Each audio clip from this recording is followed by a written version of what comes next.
একটা মাস আমি রহমত দেই, মাগফিরাত দেই, নাজাত দেই। এক একটা নেকিকে আমি 70 গুণ না, শুধু হাজার লক্ষ কোটি গুণ নেকি বাড়ায়া দেই।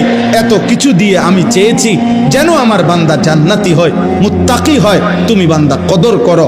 আর যদি কোনোভাবেই কদর না করে তো শেষ কথা হলো, মনে রাখবেন, রমজানকে যে কদর করে না, রমজানেও যে গুনাহ করে, রমজানেও যে জাহান্নাম থেকে বাঁচার চেষ্টা করে না, রমজানেও যে জান্নাতের আমল করার চেষ্টা করে না, ভাই আমার, ছেলেরা আমার, বাবা আমার, পর্দার আড়ালের মা বোন আমার, সবাইকে এই শেষ কথা বলি।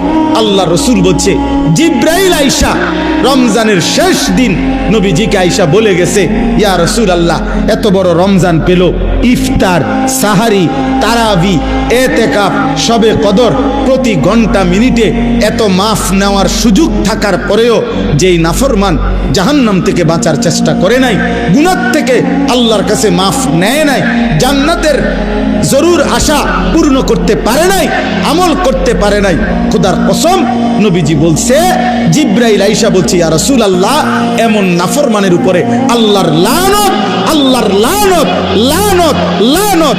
নবী বলছে আমিন, আমিন। মানে নবী বলছে, হ জিব্রাইল, আমিও বললাম আল্লাহ, এমন লানত আপনি কবুল করেন এই নাফরমান উম্মতের উপরে, আমি নবীরও লানত। যা,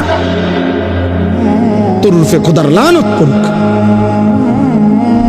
যা, এত বড় রমজান তুই এখনো বিড়িয়ে খাস, এত বড় রমজান নাফরমান তুই আজও ওজনে কমে দে, তোর কিস্তি শেষ হয় না, সুদে শেষ হয় না, তোর নর্তকী দেখাই শেষ হয় না, তোর উলঙ্গ ছবি দেখাই শেষ হয় না, তোর জিনা ব্যভিচারে শেষ হয় না।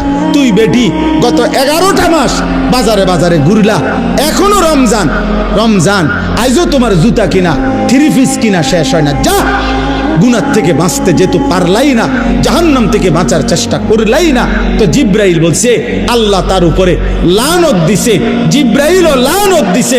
নবী বলছে আমিন, আমিও দিলাম। যা, তোর উপরে খোদার গজব পড়ুক। এরপরে এই নাফরমানকে বাঁচাবে কি? হ্যাঁ বলেন? অতএব বাবা, তামসা করো, কোনো অসুবিধা নেই। আমাদের সামনে মাহে রমজান, আমাদের সামনে মাহে রমজান। আল্লাহ তাআলা বলছে, ইয়া আইয়ুহাল্লাযীনা আমানু, হে ঈমানদারগণ, তোমরা আমার, পৃথিবীর আর কেউ শুনুক আর না শুনুক, মুমিন, তুমি বলতেছো তুমি মুমিন, তুমি বলছো তুমি মুসলমান, তোমার মুখ দিয়ে তো তুমি লা ইলাহা ইল্লাল্লাহ বলতেছো, তোমার মুখ দিয়ে তুমি মুহাম্মাদুর রাসূলুল্লাহ বলছো।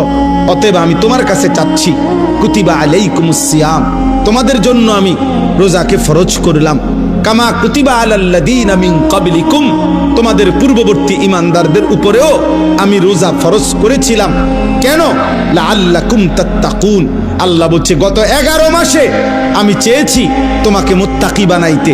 আমি 11 মাস ধরে বলছি, ইত্তাকুল্লাহ, ইত্তাকুল্লাহ, ইত্তাকুল্লাহ, আল্লাহকে ভয় করো, আল্লাহকে ভয় করো, আল্লাহকে ভয় করো, আল্লাহকে ভয় করো। কিন্তু কোনো পাত্তা দিলা না বান্দা, কোনো পাত্তা দিলা না।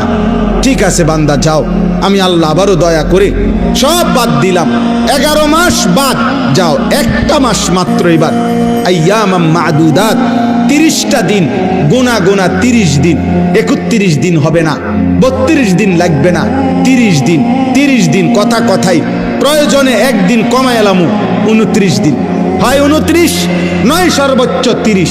30টা দিন তুমি রমজান পালন করবা, একটা গুনাহ করবা না, চুরি, ডাকাতি, জিনা, ব্যভিচার, মদ, জুয়া, অশ্লীলতা, বেহায়াপনা, অসভ্যতা, নোংরামি, বেপরদিগি, উলঙ্গতা, অসভ্যতা, হারাম উপার্জন করবা না। আর জিকির করবা, তিলাওয়াত করবা, রোজা রাখবা, ইফতার করবা, সাহারি খাবা, তারাবি পড়বা, শেষ দশকে এতেকাফ করবা, শবে কদর তালাশ করবা, প্রতিদিন কাঁদবা, দোয়া করবা, মুনাজাত করবা। একটা মাস গুনে গুনে আমার ইবাদত আমলে কাটাইবা, গুনাহ থেকে বেঁচে থাকবা। আল্লাহ বলেন, আমি 30 দিনেই তোমারে মুত্তাকি বানায়া জান্নাতি বানায়া দেব, লাআল্লাকুম তাত্তাকুন। আল্লাহ তাআলা বলছে, বান্দা, কঠিন হবে না, কষ্ট হবে না, দেখো তুমি নিয়ত করলে পারবা। এখানে আছে, ইউরিদুল্লাহু বিকুমুল ইউসরা ওয়ালা ইউরিদু বিকুমুল উসরা। আল্লাহ তাআলা বলে, বান্দা, আমি যেমনে যেমনে রমজান সাজাইছি, রমজান, রোজা, ইফতার, সাহারি, তারাবি, এতেকাফ, শবে কদর, যেটা যেমনে সেটিং করছি, আল্লাহ বলে বান্দা বিশ্বাস করো আমি আল্লাহ খেয়াল রাখছি তোমার যেন সহজ হয়, কঠিন যেন না হয়। এইভাবে আমি আল্লাহ বিধানটা আমি নিজের হাতে সাজাইছি। ইউরিদুল্লাহু বিকুমুল ইউসরা, তোমার কঠিন হবে না, তোমার কঠিন হবে না। আমি জানি তোমার ভিতর বাহির, তোমার শরীরের যোগ্যতা কদ্দুর, এ তো আমি দিছি বান্দা। তোমার শরীর স্বাস্থ্য